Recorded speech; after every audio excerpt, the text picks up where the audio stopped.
मीरपुर बठोरो मां ख़बर ईंदा हलूं त मीरपुर बठोरो लॻ अंडियातल हथियार बंदन हथियारनि जी ज़ोरत ते स्कूली शागिर्दनि खां मोटरसाइकिल रोक रक़म ऐं मोबाइल फोनूं फुरे मथनि तशद्दुद करे फरार थी विया।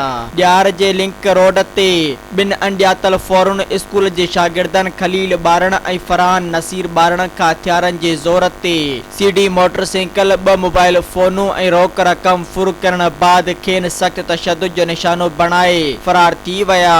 शागिर्दनि जे रड़ियुनि ते ॻोठाणनि पहुची ज़ख़्मी शागिर्दनि खे अस्पताल मुंतक़िल कयो।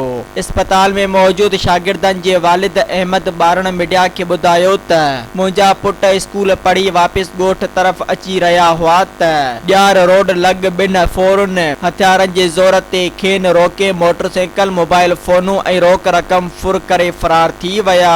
अहिड़ी रिपोर्ट बठोरो थाणे ते हिननि दाख़िल कराई आहे। हिननि SSP सिजावल खां मुतालबो कयो त जवाबदार गिरफ़्तार करे फुर थियल मोटरसाइकिल सामान वापस कराए ॾिनो वञे।